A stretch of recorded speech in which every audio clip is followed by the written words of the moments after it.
Hello प्रिय छात्र एवं छात्राएं, आप लोग देख रहे हैं एसपी क्लासेज 2487 पर। मैं मिस्टर सतपाल कुमार आप लोगों को आज पढ़ाने जा रहा हूं class 10th NCERT based math. जिसमें सबसे पहले आप लोगों को आज मैं बताऊंगा चैप्टर फर्स्ट, जिसका नाम है वास्तविक संख्याएं, जिसको इंग्लिश में कहते हैं रियल नंबर्स की प्रश्नावली 1.1 का क्वेश्चन नंबर 2।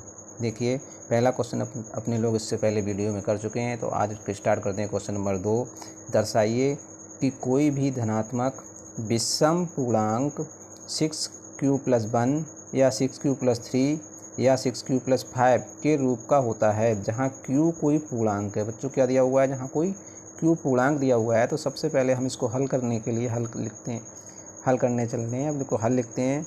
उसमें देखिए अपन लोगों को सबसे पहले लिखेंगे मान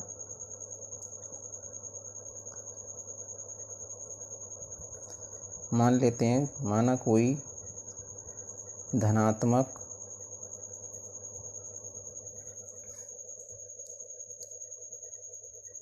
पूर्णांक a तथा b बराबर बच्चों अपन लोग को जो ये गुणांक दिया होता है इसको लिखते हैं। तो b बराबर 6, ठीक है। इसमें देखिए अगले जब 6 लिखते हैं तो यहाँ पर अपने लोगों को इसमें लगाते हैं, क्योंकि 6 लिखा हुआ है तो इसमें कई स्टेप हम लोगों को निकालने पड़ेंगे। जब कई स्टेप निकालते हैं तो सबसे पहले यहाँ पर अपने लोग लिखते हैं कि इसमें हम लोग यूक्लिड विभाजन एल्गोरिथम का प्रयोग करते हैं। बच्चों किसका प्रयोग करते हैं? यूक्लिड विभाजन एल्गोरिथम में।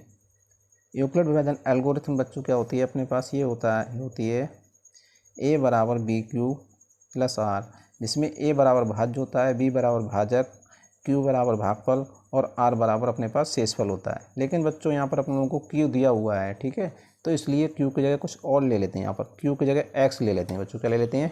x, ठीक है। तो इसमें देखिए सबसे पहले r, जहाँ r हमारे लिए सबसे मेन चीज़ ये होती है r का मान कितना होता है? देखिए बच्चों, r का मान हमेशा ये जो b का जो भाजक होता है हमारे पास, भाजक जिससे हम लोग भाग करते हैं, ठीक है, ये भाजक से तो हमेशा कम होता है। और जो हमारे पास यहाँ पर जो शेषफल निकल के आता है बच्चों, शेषफल या तो 0 निकल के आएगा या 0 से अधिक निकल के आता है। तो r का मान या तो 0 हो सकता है या 0 से अधिक हो सकता है। लेकिन ये जो भाजक होती है संख्या, जो 6 यहाँ पर जो लिखा हुआ है b, इससे हमेशा क्या होता है? कम होता है यहाँ पर। तो यहाँ पर r बराबर हमारा कितना हो सकता है?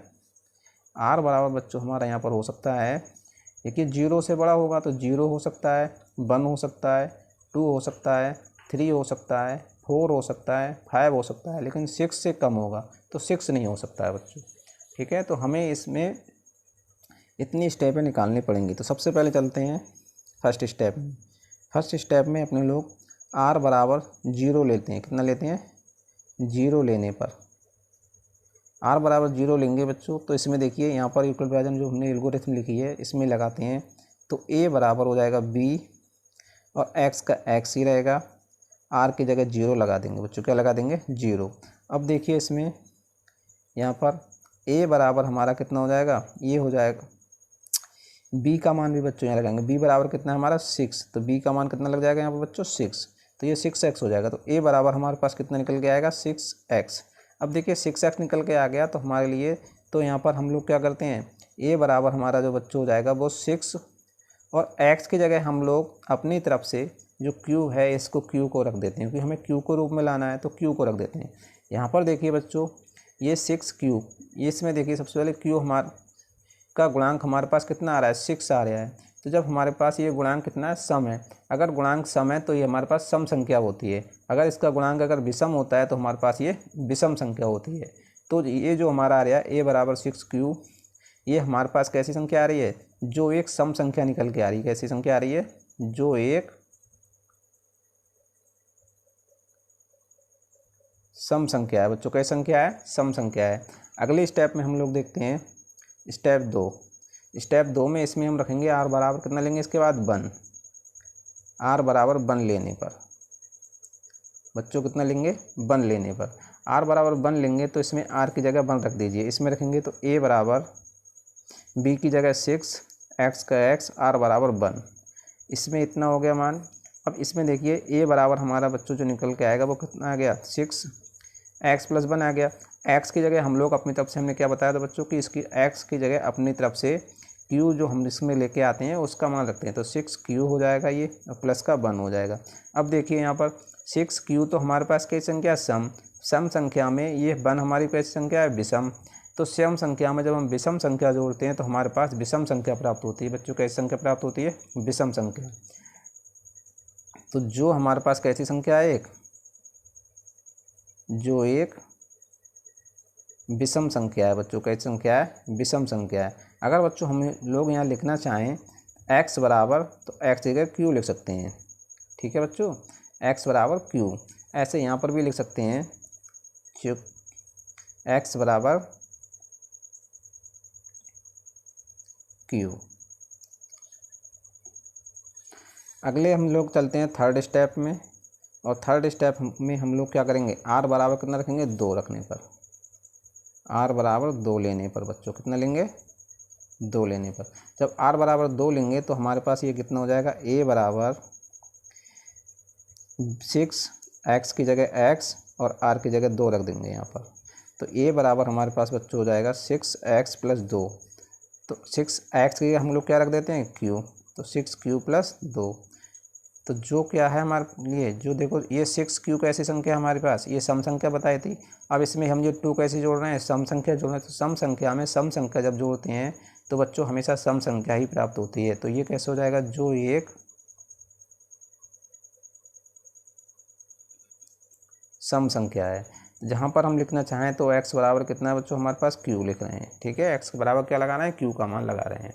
अगला देखिए फोर्थ स्टेप में हम लोग क्या करेंगे, r बराबर कितना लेंगे बच्चों, 3 लेंगे। कितना लेंगे, 3 लेने पर। अब 3 लेंगे तो ये हो जाएगा a बराबर 6x+r की जगह 3। यहाँ से देखिए a बराबर हो जाएगा 6x की जगह q प्लस का 3।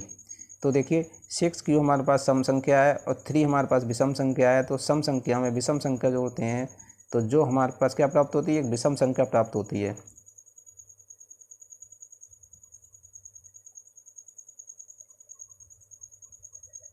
तो यहाँ पर हम लिख सकते हैं x बराबर कितना लिया है हमने बच्चों, q लिया है। ठीक है, अगले स्टेप हम लोग यहाँ पर लिखते हैं फोर्थ के बाद फिफ्थ स्टेप में हम लोग क्या लेंगे, r बराबर 4 लेने पर बच्चों। कितना लेंगे, 4 लेने पर। तो हमारे पास a बराबर हो जाएगा 6x+r की जगह कितना लगा देंगे, 4। यहाँ से देखिए a बराबर हमारा 6x की जगह q लगा देंगे और 4 का 4। अब देखिए ये 6q तो हमारे पास कैसी संख्या चल रही है, सम संख्या चल रही है। और 4 हमारे पास कैसी संख्या है, ये भी सम संख्या है। तो सम संख्या में सम संख्या जोड़ेंगे तो सम संख्या ही प्राप्त होगी, जो एक सम संख्या है। कैसी संख्या है बच्चों, सम संख्या है। जहाँ पर x बराबर हम लोग क्या लेके चल रहे हैं, q। x जगह q लगा रहे हैं। ठीक है बच्चों, क्योंकि हमें q में दिखाना है क्वेश्चन को। अगला स्टेप हम लेते हैं 6, जो हमारे पास r बराबर कितना लेंगे, 5, क्योंकि हमें 5 तक लेना है। r बराबर कितना ले लेंगे, 5 लेने पर। इसमें लगाएंगे r बराबर 5, तो a बराबर हो जाएगा बच्चों 6x+5 यानी 5। इसको हल करेंगे तो ये हो जाएगा a बराबर 6x के q लगा देंगे प्लस 5। यहाँ पर देखिए बच्चों 6q तो हमारे पास कैसी संख्या, सम। 5 यानी 5 कैसी संख्या, विषम। तो सम संख्या हम विषम संख्या जोड़ेंगे तो कैसी संख्या आएगी, ये हमारी विषम संख्या ही प्राप्त होगी। तो जो एक कैसी संख्या है,